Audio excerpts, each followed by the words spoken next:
Hi viewers, welcome to our channel.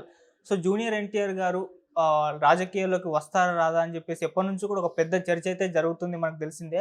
అయితే ఇప్పుడు రీసెంట్‌గా ఒక ఇంటర్వ్యూలో ఆయన రాజకీయ ఎంట్రీ పైన, పొలిటికల్ ఎంట్రీ పైన రియాక్ట్ అయినట్టుగా వార్తలైతే వినిపిస్తున్నాయి. మరి ఆయన వచ్చేటట్టుగా కనిపిస్తున్నారా? రావట్లేదా? ఆయన ఏ విధంగా రియాక్ట్ అయ్యారు? ఇప్పుడు ఇదే అంశం మీద డిస్కస్ చేయడానికి ప్రెజెంట్ మనతో పాటు జర్నలిస్ట్ చరణ్ పర్వి గారు ఉన్నారు. వారితో ఒకసారి మాట్లాడదాం. హాయ్ అన్న. హాయ్. సో జూనియర్ ఎన్టీఆర్ గారు రాజకీయాల్లోకి వస్తారు రాదా అని చెప్పేసి ఇది ఎప్పటినుంచో కూడా నడుస్తూ ఉంది. సో చాలా మంది వస్తారు, రావాలి అని చెప్పేసి ఆయన అభిమానులు అని అనుకున్నారు, కోరుకుంటున్నారు. ఇంకొంతమంది లేదు, సినిమాల్లోనే ఉండాలి జూనియర్ ఎన్టీఆర్ గారు, రాజకీయాల్లోకి రాకూడదు అని చెప్పేసి అలా కూడా అనుకున్నారు. మరి ఆయన ఒపీనియన్ ఏంటి? ఏ విధంగా ఉంది? రీసెంట్‌గా ఇంటర్వ్యూలో కూడా చెప్పారంట కదా, మరి ఆయన ఏం చెప్తున్నారు? నిజానికైతే జూనియర్ ఎన్టీఆర్ గారు రాజకీయాలకి దూరంగా ఏం లేడు. అంటే ఆయన్ని ఇలా క్వశ్చన్ కూడా ఎందుకు అడుగుతున్నారంటే, డైరెక్ట్ రాజకీయాల్లోకి ఎప్పుడు వస్తారు, డైరెక్ట్గా ఎప్పుడు దిగుతారు అనేది ఆయన మీద వస్తున్న క్వశ్చన్. నిజానికి వేరే ఎవరి మీద ఇటువంటి క్వశ్చన్లు లేవు. నందమూరి ఫ్యామిలీకి సంబంధించి అయినా సరే. ఎందుకు జూనియర్ ఎన్టీఆర్ మీదనే ఉన్నాయి అంటే, రాజకీయాలతో ఆయన అంత అనుబంధంగా ఉన్నాడు కాబట్టి. ఇప్పుడు కళ్యాణ్ రామ్ మీద అటువంటి క్వశ్చన్ రావట్లేదు. మిగతా వారసులు ఎవరైనా ఉన్నా సరే వాళ్ళ మీద రావడం లేదు. కానీ ఎందుకు జూనియర్ ఎన్టీఆర్ మీద వస్తుందంటే, గతంలో చంద్రబాబు గారికి ఆయన ఎటువంటి ప్రచారం చేశాడో అందరూ చూశారు. గత ప్రభుత్వంలో ఆయన ఓట్లు అంటే అప్పుడు ప్రభుత్వం ప్రయత్నించినప్పుడు ఓట్లు కూడగొట్టడానికి ట్రై చేయడము, అద్భుతమైన స్పీచ్లు ఇవ్వడం, ఇవన్నీ చూసాం మనం.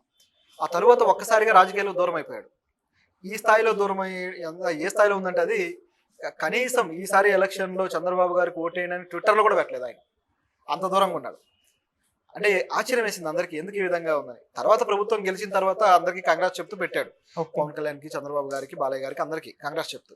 కానీ ఆయన ఇన్ఫ్లుయెన్స్ కానీ, ఆయనకున్న ఫ్యాన్ బేస్ కానీ ఎలక్షన్లో ఉపయోగించడానికి ఏమాత్రం జూనియర్ ఎన్టీఆర్ గారు ఇష్టపడలేదు. అలాగని ఆయన ప్రతిపక్షానికి అనుకూలంగా ఉన్నాడని కాదు, అసలు ప్రత్యక్ష రాజకీయాల వైపు నేను కన్నెత్తి కూడా చూడకూడదు అనే ఉద్దేశంలో ఉన్నాడు ఆయన. ఎందుకు ఈ విధంగా ఉన్నాడు?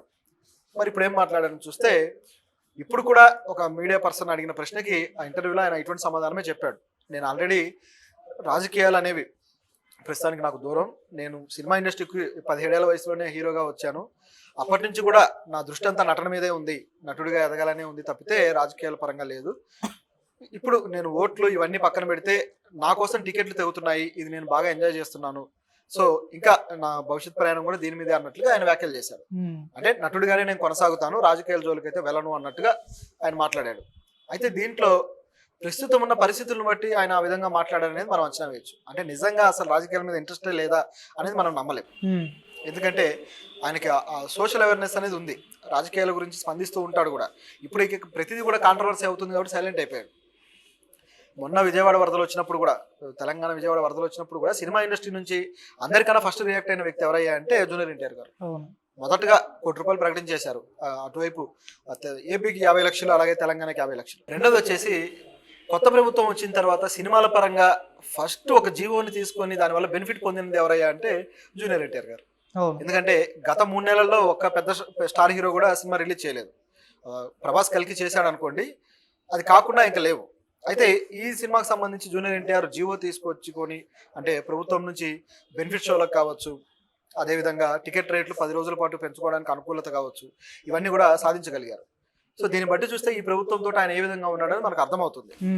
సో ప్రస్తుతం ఏమాత్రం టీడీపీకి మనం వ్యతిరేక వైఖరి తీసుకోకుండా ఉండాలి కాబట్టి, ఒకవేళ వచ్చినా సరే అది నారా లోకేష్ గారికి పోటీగా తయారవుతాడనే అంచనా టీడీపీలో కూడా ఉంది కాబట్టి, టీడీపీ నుంచే ఎమ్మెల్యేలు, మాజీ ఎమ్మెల్యేలు, మంత్రులతో సహా జూనియర్ ఎన్టీఆర్ మీద బహిరంగంగానే విమర్శలు చేస్తూ వస్తున్నారు కాబట్టి, నిజానికి ఆయనతో ఏ శత్రుత్వం లేదు పార్టీకి, అయినా సరే బహిరంగ విమర్శలు చేస్తున్నారు అంటే పార్టీ అధిష్టానం కొంతమంది విషయంలో ఏ విధంగా వ్యవహరిస్తుంది అనేది కనిపిస్తుంది ఇక్కడ.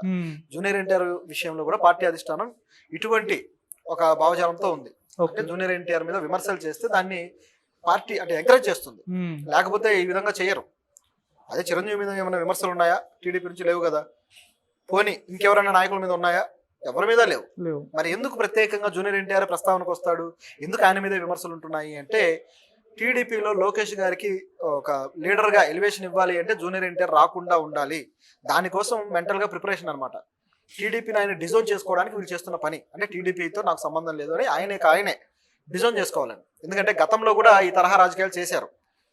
గతంలో చంద్రబాబు గారు టీడీపీని హస్తగతం చేసుకున్న తర్వాత ఆయనతోటి గొడవకు దిగిన హరికృష్ణ గారు ఇదే విధంగా టీడీపీని డిజోన్ చేసుకుని తనకంటూ ఆయన ఒక సొంతంగా ఒక పార్టీ పెట్టారు.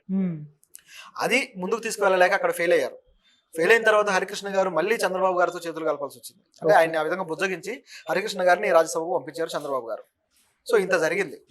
సో దీన్ని బట్టి బేస్ చేసుకుని చూస్తే అదే రాజకీయం ఇప్పుడు జరుగుతున్నట్టు కనిపిస్తుంది. హరికృష్ణ గారిని ఏ విధంగా అయితే ఎన్టీఆర్ వారసుడిగా ఎదగనివ్వకుండా దెబ్బ కొట్టారో అటువంటి రాజకీయమే ఇక్కడ కనిపిస్తుంది. కాబట్టి జూనియర్ ఎన్టీఆర్ గారికి అది అర్థం కానంత అమాయకుడు అయితే కాదు. ఆయనకు ఆల్రెడీ ఆ సీన్ అర్థమైంది. కాబట్టి చాలా కాలంగా బాలకృష్ణ గారు ఏ ఈవెంట్ లోనూ జూనియర్ ఎన్టీఆర్ లేడు. ఇంకా చెప్పాలి అంటే రీసెంట్ గా కూడా బాలకృష్ణ గారు వ్యాఖ్య అన్నారు, మీ వారసుడు ఎవరు అన్నప్పుడు సింపుల్ గా ఇంకెవరు మోక్షజ్ఞ అని చెప్పేశాడు. మోక్షజ్ఞ ఒక సినిమా కూడా తీయలేదు. మోక్షజ్ఞ నా వారసుడిగా నిరూపించుకుంటే బాగుంటుంది అంటే బాగుంటుంది నటుడిగా.